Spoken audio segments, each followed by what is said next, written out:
చంద్రబాబు ఓడిపోయిన తర్వాత 2 సంవత్సరాలు మీడియా ముందుకు రాలేదు. జగన్ ఓడిపోయిన తర్వాత వెంటనే 2 నెలలుగా మీడియా ముందుకు వచ్చి ధైర్యంగా మాట్లాడుతున్నాడు, ప్రజల్లోకి వచ్చి మాట్లాడుతున్నాడు. వాలంటీర్ వ్యవస్థను ఏం చేసినట్టు అన్న చంద్రబాబు నాయుడు గారు? వాలంటీర్ తెస్తాడు దాంట్లో అయిపోయింది. ఇంకా వాలంటీర్లు ఇంట్లో కూర్చోబెడుతున్నారు అంతే.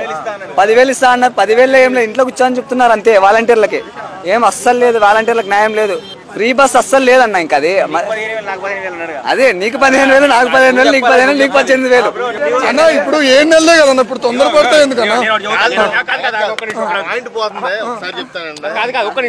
ఇప్పుడు నువ్వు ఒక ఆఫీస్లో జాయిన్ అయ్యావు, జాయిన్ అయినా ఒక 1 month 2 months చూస్తాడు ఆఫీసర్.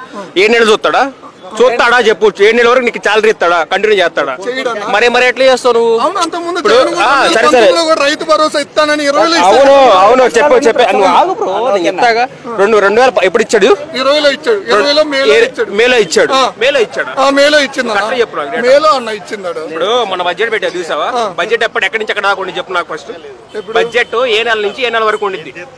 బడ్జెట్ ఇయర్ చెప్పు నాకు ఫస్ట్. బడ్జెట్ ఇయర్ మనం ఏప్రిల్ నుంచి మళ్ళీ ఏప్రిల్ దాకా, మార్చి నుంచి మార్చి.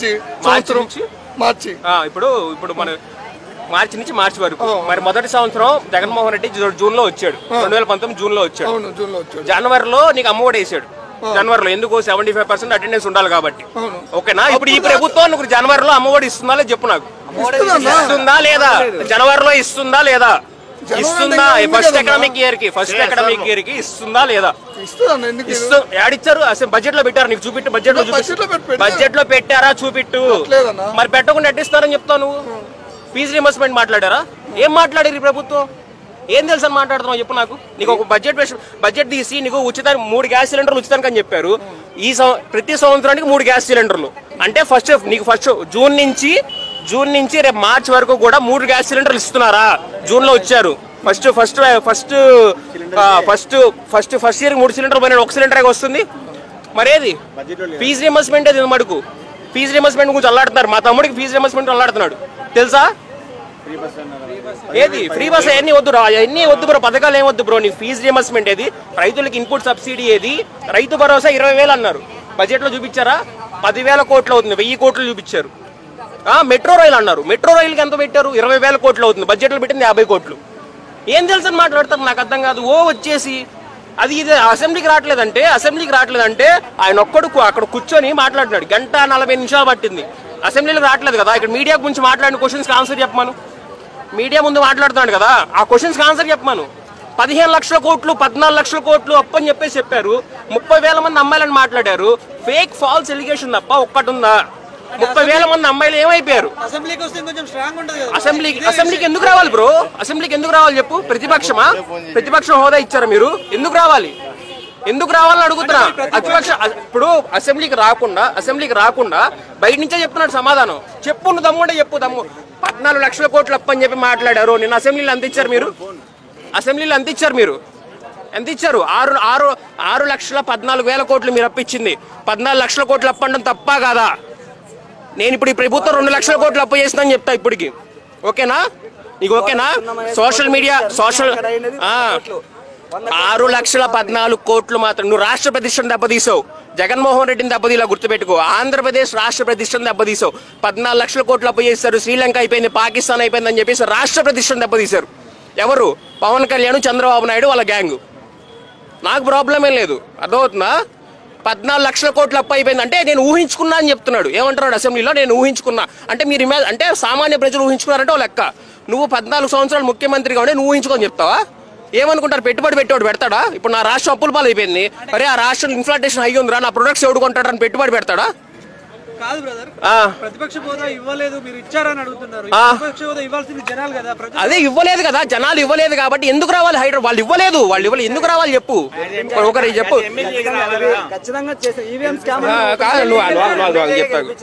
ఏది ఎమ్మెల్యేగా గెలిపించారు. ఎమ్మెల్యేగా గెలిపించినప్పుడు అక్కడికి వెళ్ళి మాట్లాడే ఛాన్స్ ఎవరు? పొద్దున మీరు ప్రతిపక్ష హోదా ఇచ్చారనుకో, వీళ్ళు ఏ యాక్టివిటీస్ చేస్తున్నారు ఏంటి అన్నది ప్రతి ఒక్క గవర్నమెంట్ ఆఫీస్లోకి వెళ్ళి చూసే రైట్ ఉంటుంది ప్రతిపక్ష హోదా ఇస్తే.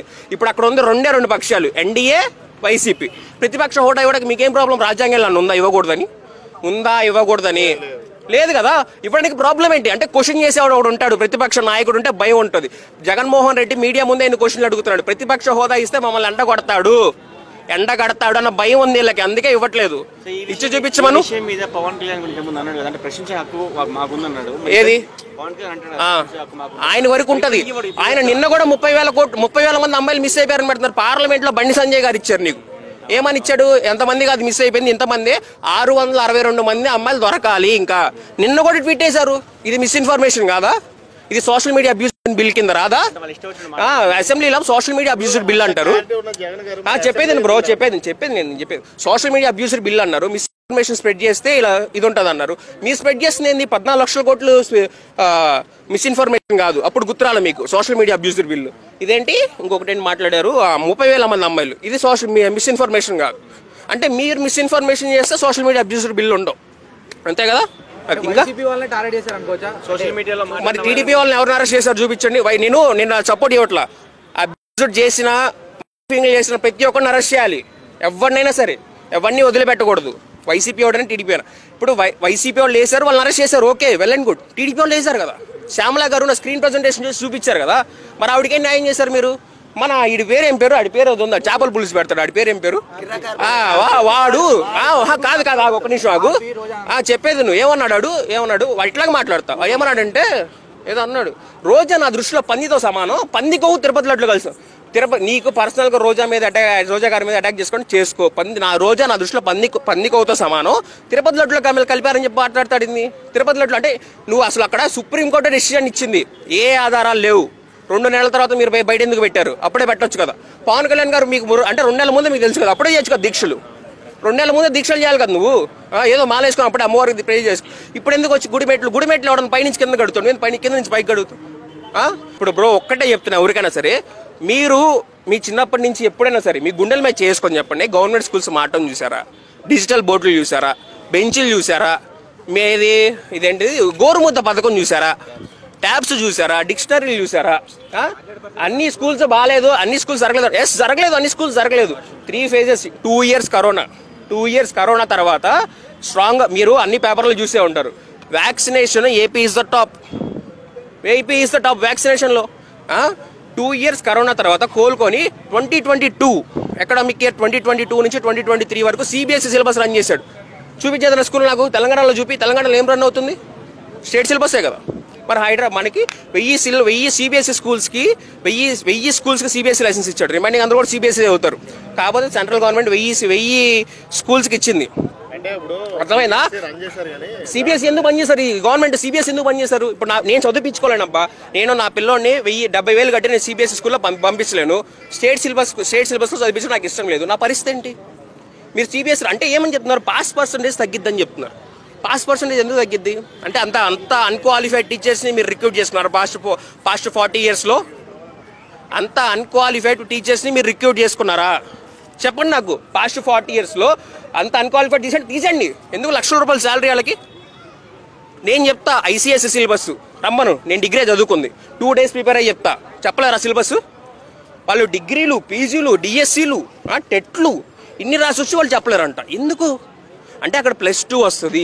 +2 సిబిఎస్ఈ వస్తే +2 వచ్చింది. +2 తర్వాత ఇదేంటి +2 వస్తే మా కాలేజీలు లెబ్బ కదా. మా కాలేజీలు ఏంటో ఆ కాలేజీల పేరు చెప్పాలా?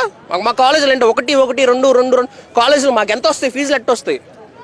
ఇదంతా స్ట్రాటజీ. ఒక్కడొచ్చాడు, వాడు నిలబడి స్కూల్స్ సిస్టమ్ మార్చేశాడు.